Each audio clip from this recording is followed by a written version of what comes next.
We are surrounded by holes. Potholes, blind holes, manholes, assholes, hole-in-one, black holes, and as our next speaker claims, dark holes. You can call it yin and yang, a balancing act, whatever you wish, but the beauty of life is that we all experience the good and the bad. Without sorrow and grief, we wouldn't know what joy and peace feels like. This will be Jillian's first speech from the Entertaining Speaker's Manual. Her objectives are to entertain the audience through a personal experience and organize the speech for maximum impact. So embrace your inner darkness, and don't forget to chuckle. The speech is titled My Dark Hole and is 5 to 7 minutes. Please welcome Jill Martin.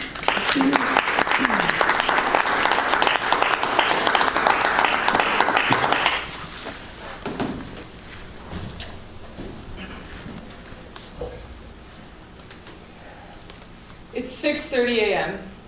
It's dark.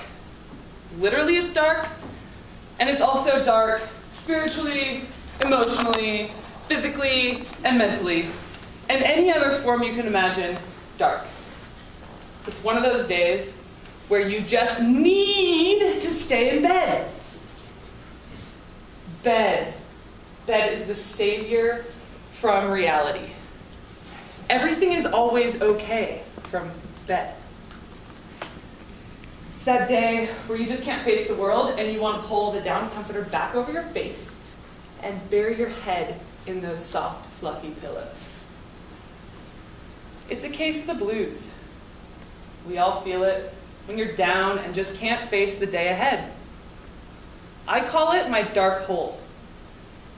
It's similar to a black hole in that no light can come in and nothing can escape. A black hole is said to happen when a star is dying, and on these days, that's how I feel. Nothing makes sense, nothing matters, and I simply just don't know what to do. Have any of you been there? Yeah. Why can't we go back to bed? Oh, life, right? We have things to do. So on this particular day, I wanted people to be mean, I wanted life to be really tough, and I wanted to get my ass kicked all day long. I had to go to work, and maybe that was a good thing because it kept me in one contained space for 8 hours.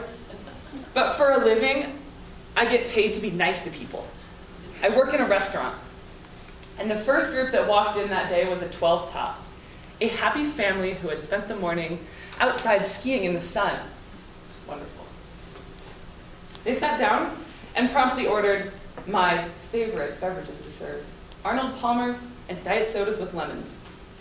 No, I hate these beverages on a good day, and on this particular day, I couldn't imagine refilling those drinks for them.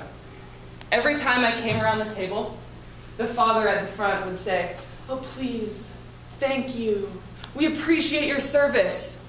Sir, can't you just be mean?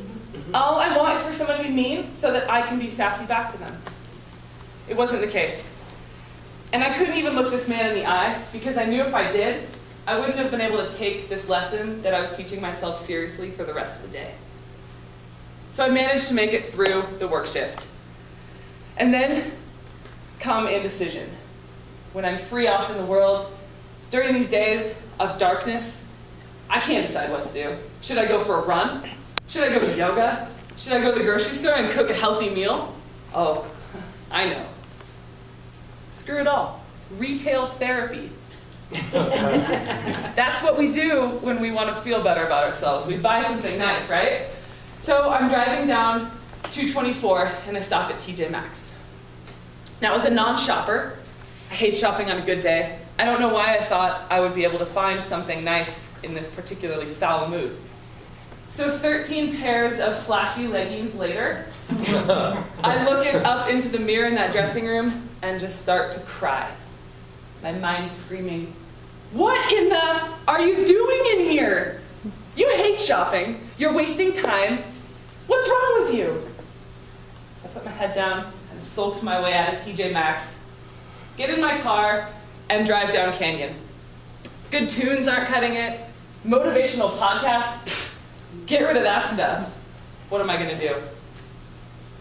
Well, I knew if I didn't exercise today, that probably bed wasn't even going to save me from myself. So for better or worse, worse in the case of the yoga instructor, I hit the evening yoga flow class. Now, yoga is supposed to be a place of serenity and peace and happiness. I thought I should probably try to meditate beforehand to bring myself into that space. I sit there nice and quiet.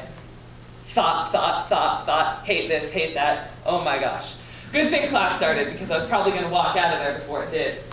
And fortunately, the teacher started class pretty strong. She got us working and sweating, and I'm like, yeah, this is good. I'm getting my ass kicked, finally. And then, right in the middle of the best part of class when we're working hard, she puts us all into child's pose, which is a place of rest and relaxation. What? My mind yells at me. Come on, teacher. I'm doing extra push-ups and one-legged chaturangas. I just want you to make this hard. That was it. That class was over. I couldn't stay connected the rest of class. And when I walked out of the studio, I decided this day was done. I taught myself some lessons. I tried to be mean, tried to be tough, and I tried to work hard. I went home, took a shower, made some tea, and got back into those warm, cozy covers. Finally! This day is done. And as I sat there, I started to laugh. Because although I set off to make this day really hard and try to teach a lesson, my lessons had shifted. Instead, it's have self-compassion and quit being so hard on yourself. We all experience dark holes or down days. Also, Jill, you need to embody what you preach. Life is more fun when you have fun, when you're positive and energetic. I also can't rely on other people to fix my problems, especially if I didn't communicate them to anyone. We're human. We all go through times of doubt and self-pity, and it's fun to throw those pity parties once in a while. What's important is how we look back on them, what we reflect, what we learn, what might you not do again, and what maybe you enjoyed and you might just want to be a stink and do it again. So I know for me, in these times of darkness, when I live in my dark hole, it helps me truly see the joy and glory that is life. So I encourage everyone to embrace your inner darkness, but just remember to look back and laugh. Thanks.